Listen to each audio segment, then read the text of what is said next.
सभी मसीही भाई बहनों को यीशु के नाम में शालोम, प्रेज द लॉर्ड, जय मसीह की।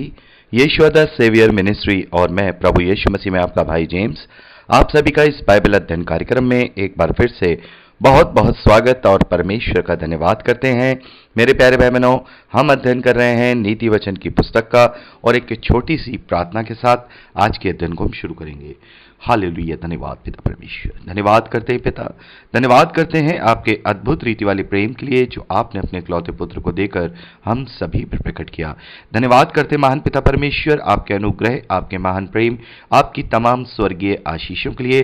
धन्यवाद करते हैं पिता इस बाइबल स्टडी प्रोग्राम के लिए जिससे हम आत्मिक रूप से आशीषित हो रहे हैं।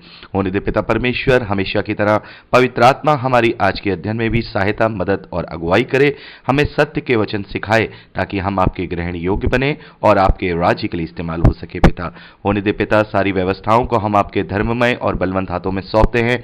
वचन को समझने और समझाए जाने को सब आप अपनी अगुवाई में ले लीजिए पिता परमेश्वर। सारा आदर देते हैं, सारी महिमा देते हैं और इस प्रार्थना को यीशु के सामर्थी और पवित्र नाम में मांगते हैं, आमीन।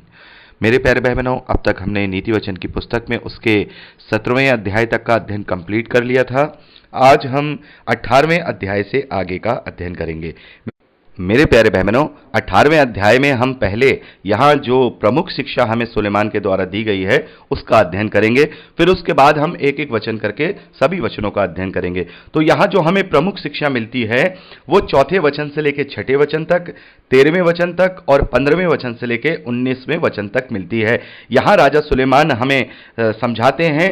राजा सुलेमान कहते हैं कि हमारे बीच में आपस में झगड़े और मुकदमे क्यों होते हैं, क्या कारण है कि हमारे बीच में मुकदमे होते हैं और हम इन्हें कैसे निपटा सकते हैं, इन मुकदमों को, इन झगड़ों को हम कैसे सॉर्ट आउट कर सकते हैं। मेरे प्यारे भाई बहनों, पौलुस कहते हैं कि मसीही विश्वासियों में तो मुकदमे पाए जाने ही नहीं चाहिए क्योंकि ये सबसे बड़ा दोष है। हमने पढ़ा है 1 कुरिन्थियों 6ठा अध्याय उसके 7वें और 8वें वचन में। यहां पौलुस लिखते हैं कि परंतु सचमुच तुम में बड़ा दोष तो यह है कि आपस में मुकदमा करते हो, अन्याय क्यों नहीं सहते, अपनी हानि क्यों नहीं सहते, परंतु तुम तो स्वयं अन्याय करते हो और हानि पहुंचाते हो, और वो भी भाइयों की। तो मसीह विश्वासियों में तो झगड़े और मुकदमे और मन मुटाव होने ही नहीं चाहिए क्योंकि जहां झगड़ा या मुकदमा होता है वहां निश्चित तौर पर एक व्यक्ति सही या फिर एक व्यक्ति गलत होता है, या फिर दोनों गलत होते हैं। मुकदमे तब होते हैं या तो एक व्यक्ति सही होगा या एक व्यक्ति गलत होगा या फिर दोनों ही गलत होंगे। ऐसा नहीं हो सकता कि वो दोनों ही सही हों और वो मुकदमा कर रहे हों और आपस में मनमुटाव कर रहे हों या लड़ रहे हों। तो यहां पर पहली बात तो यह है कि मसीही विश्वासियों में किसी भी प्रकार का कोई मुकदमा पाया जाना ही नहीं चाहिए। उन्हें अगर किसी पर अन्याय हो रहा है तो वो अन्याय सह ले, और जो अन्याय कर रहा है वो ये सोच ले कि जो अन्याय करने वाला होता है वो मूर्ख के समान होता है। यहां नीति वचन 18वें अध्याय 4थे वचन से लेकर 6ठे वचन तक यही बात राजा सुलेमान कहते हैं। मनुष्य के मुंह के वचन गहरा जल और उमड़ने वाली नदी के बुद्धि के सोते हैं। तो झगड़ा बढ़ने का या मनमुटाव होने का सबसे पहला कारण क्या है? जब हम बिना सोचे समझे किसी को भी कुछ भी बोल देते हैं तो वहां से सबसे पहले मनमुटाव शुरू होता है। अपने क्रोध में आके, आवेश में आकर या अपने डाह में आकर यानी जलन में आकर हम अपने मुंह से अपशब्द कहना शुरू कर देते हैं। तो हमें अपने मुंह की चौकसी करनी है क्योंकि अगर हम बोले तो वचन के द्वारा काट छांट के बोलें। यदि हम वचन से अपने आप को शांत कर लेंगे, अपने क्रोध को शांत कर लेंगे तो हमारे मुंह से फिर अपशब्द नहीं निकलेंगे। तो झगड़ा बढ़ने का कारण, मुकदमा होने का सबसे पहला कारण यह है कि हम अपशब्द बोल देते हैं, हम अपने मुंह पर कंट्रोल नहीं कर पाते हैं। आगे लिखा है, दुष्ट का पक्ष करना और धर्मी का हक मारना अच्छा नहीं है। झगड़ा बढ़ने के और मुकदमा होने के दूसरा कारण यहां पर यह है कि जब हम किसी का हक मारना चाहते हैं या फिर हम किसी का पक्षपात करना चाहते हैं। ऐसा ही होता है, कभी कभार हम किसी गलत व्यक्ति के लिए झगड़ा करने लगते हैं क्योंकि हम उसको प्रेम करते हैं या फिर वो हमारा ज्यादा क्लोज है तो हम उसकी गलतियों को नजरअंदाज करने के लिए जो सही व्यक्ति है उसके साथ झगड़ा करने लगते हैं, मुकदमा करने लगते हैं। तो हमें इस तरीके से नहीं देखना है, हमें वचन से ही अपने आप को काटना छाटना है क्योंकि जो दुष्ट का पक्ष करता है वो अच्छी बात नहीं है, वो परमेश्वर के विरोध की बात है। और 6ठे वचन में लिखा है, बात बढ़ाने से मूर्ख मुकदमा खड़ा करता है और अपने आप को मार खाने के योग्य दिखाता दिखाता है। यानी कि जब बात बढ़ती है तो क्या होता है, जो सही व्यक्ति होगा, विश्वासी होगा, वचन पे चलने वाला होगा, वो तो थोड़ी बहुत सहन करके मुकदमे को या झगड़े को कम करना चाहेगा। भाई चलो छोड़ो, कोई बात नहीं है, सॉर्ट आउट करते हैं, चलो भाई अब यही बात को यहीं खत्म करते हैं। लेकिन जो अविश्वासी या फिर विश्वासी होने के बावजूद भी अगर मूर्ख है, मूर्ख मतलब जिसे परमेश्वर का भय नहीं या परमेश्वर की आज्ञा पालनता उसके जीवन में नहीं, भले ही वो विश्वासी है लेकिन उसके जीवन में परमेश्वर की आज्ञा पालनता नहीं है, तो वो मूर्ख ठहरा है। तो वो क्या करेगा, जैसे ही हम बात बढ़ाएंगे, अपनी बात को उससे बहसबाजी करेंगे, तो क्या करेगा, वो तुरंत मुकदमा खड़ा करेगा, तुरंत और झगड़े को और बढ़ाएगा। तो जो मूर्ख होता है वो झगड़े को बढ़ाता है, और मूर्खता ही ये तीसरा कारण है कि जो मुकदमेबाजी या मनमुटाव है जो बढ़ते हैं, वो मूर्खता ही पूर्ण के कारण होते हैं, क्योंकि हम अपनी गलती वहां नहीं मान रहे होते हैं। चौथी बात यहां पर मेरे प्यारे बहनों, हम 13वें वचन में पढ़ते हैं, जो बिना बात सुने उत्तर देता है वह मूढ़ ठहरता है और उसका अनादर होता है। यह चौथा कारण, सबसे बड़ा कारण यह है कि हम किसी की बात सुनते ही नहीं है, आवेश में आकर के अपने ही मन की बात करने चले जाते हैं। जो बिना बात सुने उत्तर देता है, पहले बात सुननी चाहिए, दोनों उस व्यक्ति की भी बात सुननी चाहिए। मान लीजिए किसी से आपसे झगड़ा है, आपसे मनमुटाव है, तो आप अपनी बात क्लियर करिए, वहां उससे उस बात को क्लियर करिए, अपने मन में छुपा के मत बैठ जाइए, और ना किसी की सुनी सुनाई बातों पर विश्वास करके कि भाई उस व्यक्ति ने आपके विरोध में कुछ कहा था तो अपने मन में ढहा, अपने मन में जलन उत्पन्न करके बैठे हुए हैं, और बिना कुछ सुने उसकी हम दोष पर दोष लगाए जा रहे हैं। तो हमें दूसरे वाले की, सामने वाले की बातों को वैसे सुनना है, ऐसे सुनना है जैसे कि हम उस स्थिति में या उस परिस्थिति में हैं। प्रभु यीशु मसीह हमें यही बात सिखाते हैं कि दूसरों के साथ वैसा व्यवहार मत करो जैसा तुम्हें अपने लिए पसंद नहीं है। तो अगर सही न्याय करना है, झगड़े को मिटाना है, मुकदमेबाजी को निपटाना है, तो सबसे पहले हमें उस व्यक्ति की जगह होकर के सोचना होगा। सामने वाला व्यक्ति जिसके साथ हमारा मुकदमा है, उसकी स्थितियां, उसकी परिस्थितियों को समझ करके और जान करके हमें तब उसका फैसला करना होगा, उसकी सारी परिस्थितियों को जानना होगा। तो कहीं ना कहीं जो विश्वासी लोग होंगे वो उस मुकदमे को सॉर्ट आउट कर लेंगे और अपना निपटारा कर लेंगे और मन मुटाव को अपना हटा देंगे। और यहां आगे हम 15वें वचन से लेकर 19वें वचन तक जो वचन पढ़ते हैं, ये हमें मदद करते हैं कि हम कैसे किसी के साथ अपना मनमुटाव खत्म कर सकते हैं। क्योंकि कई बार ऐसा होता है कि हमारे अंदर गिल्ट तो आ जाता है कि भाई हमारी गलती है, और सामने वाले व्यक्ति के साथ हमारा जो मनमुटाव है उसमें हमारी गलती है, उसकी नहीं है, लेकिन फिर भी शर्म के कारण या और दूसरी बातों के कारण हम अपने मनमुटाव को दूर नहीं करते। लेकिन ऐसा नहीं करना चाहिए। अगर हमें गिल्ट है या हमें इस बात का एहसास है कि नहीं हमारी गलती है, तो तुरंत अपने उस मनमुटाव को, अपने उस झगड़े को हमें तुरंत दूर करना चाहिए। 15वें वचन में लिखा है, समझ वाले का मन ज्ञान प्राप्त करता है और बुद्धिमान ज्ञान की बात की खोज में रहते हैं। मेरे प्यारे बहनों, जो बुद्धिमान व्यक्ति होता है वो समझ वाले का मन ज्ञान प्राप्त करता है। यानी कि परमेश्वर के भय के द्वारा हम अपने आप को इस तरीके से दीन कर लें, क्योंकि हमें परमेश्वर का वचन कहता है कि हम एक दूसरे से बड़ा ना करें अपने आप को, बल्कि एक दूसरे से अगर हम बड़ा होने चाहते हैं तो एक दूसरे का सेवक बने। तो ये बुद्धि की बात से अपने आप को समझाएं कि नहीं, अगर हम किसी के पास जाएंगे तो हम छोटे नहीं हो जाएंगे, क्योंकि यदि हम अपने आप को छोटा कर लेंगे, यदि हम अपने आप को दीन कर लेंगे, तभी तो हम परमेश्वर के राज में बड़े कहलाएंगे। तो ये वाली जो सोच है, ये वाली जो बुद्धि है, ये अपने अंदर लेनी चाहिए। आगे हम देखते हैं 16वें वचन में, भेंट मनुष्य के लिए मार्ग खोल देती है और उसे बड़े लोगों के सामने पहुंचाती है। यानी यहां गिफ्ट लिखा हुआ है। तो ये बहुत एक अच्छा तरीका है कि हम कोई गिफ्ट ले लें किसी के लिए और गिफ्ट लेकर के जाएं।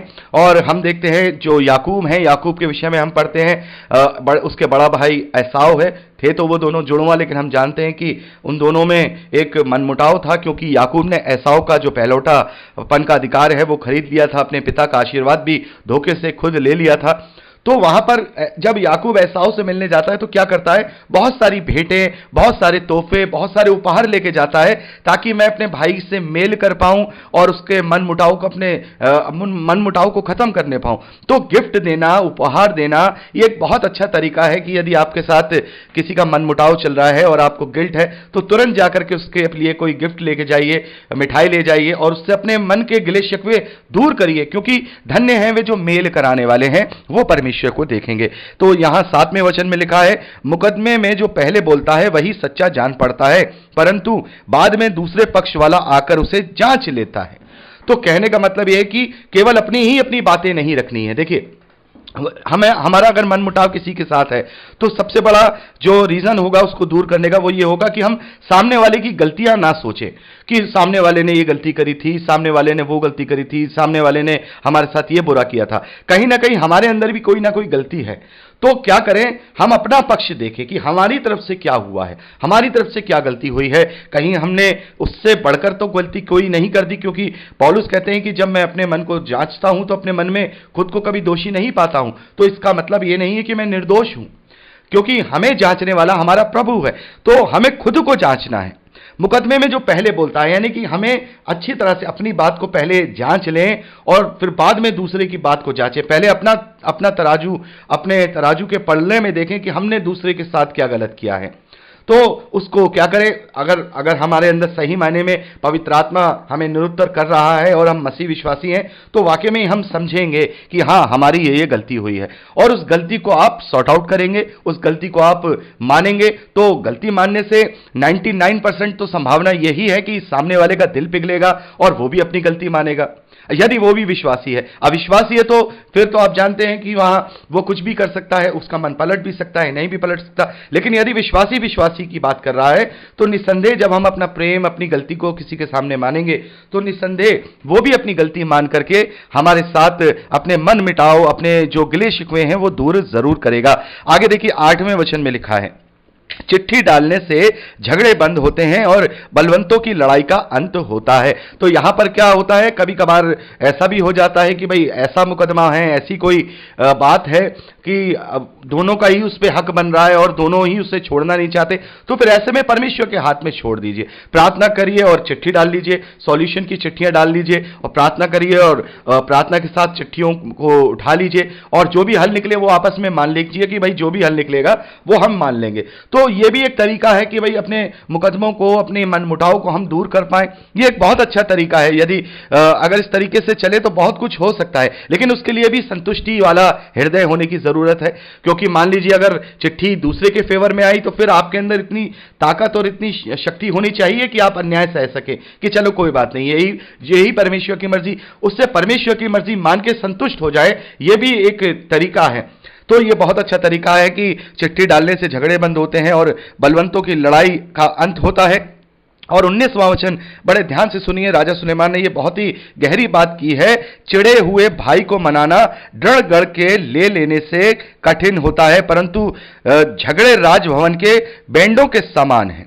तो मेरे प्यारे भाई बहनों, कोई हमसे, हमारा भाई या हमारा अपना अगर चिढ़ गया है तो वो बात कठिन है कि हाँ भाई हम उसे जो है मना लें। लेकिन अगर हमने उसे मना लिया, चाहे भेंट देकर, अपनी गलती मानकर, चिट्ठियां डालकर या किसी भी प्रकार से अगर हमने अपने मन मुटाव को उससे दूर कर लिया, तो वो डरगड़ को जीत लेने के बराबर है, उससे भी बढ़कर है, उससे भी बढ़कर है। और जो झगड़े होते हैं वो राजभवन के बेंडों के समान होते हैं। यहां मैं आपको बैंडों के समान मतलब बताना चाहूंगा। बैंडों मतलब सलाखें होता है, यानी कारागार की सलाखें होता है। तो मेरे प्यारे भाई बहनों, यहां पर सुलेमान हमें यही बता रहे हैं कि चिड़े हुए भाई को मना लो, इन सब बातों के द्वारा मना लो, क्योंकि ये बात क्या ही ये बात धन्य है कि भाई लोग मिले रहे। आपस में विश्वासियों के बीच में मुकदमेबाजी नहीं होनी चाहिए। पौलुस कहते हैं कि ये सबसे बड़ा दोष है जो मसीही विश्वासियों में पाया जाता है। तो यहां हमें एक बहुत ही महत्वपूर्ण शिक्षा मिलती है। भरसक कोशिश करें अपने मनमुटाव, अपने मुकदमों को दूर करने के लिए, क्योंकि मसीह विश्वासी जीवन में यदि मुकदमे पाए जा रहे हैं तो यह कलीसिया का बहुत बड़ा दोष यहां पौलुस ने भी बताया है। और नीति वचन में यहां सुलेमान भी कहते हैं कि चिड़े हुए भाई को मनाना डर गड़ के लेने से कठिन होता है, यानी उससे भी बढ़कर है कि हमने कोई डर गड़ जीत लिया हो। तो योद्धा के समान जब हम अपनी गलती मान लेते हैं तो हम कोई वहां नीचे नीचे नहीं हो जा रहे हैं, बल्कि एक योद्धा के समान एक हृदय को हम जीत रहे हैं, उसको, अपने भाई को मना रहे हैं। तो हमें इस प्रकार से यहां इस शिक्षा को लेना है। तो मेरे प्यारे भाई बहनों, यहां पर हमने 18वें अध्याय की जो प्रमुख शिक्षा है उसका अध्ययन किया और अब हम एक एक वचन करके अध्ययन करेंगे। और मैं चाहूंगा कि अब हम अगली रिकॉर्डिंग में 18वें अध्याय उसके एक एक वचन से आगे का अध्ययन करें। प्रभु आप सबको आशीष दे। Praise the Lord.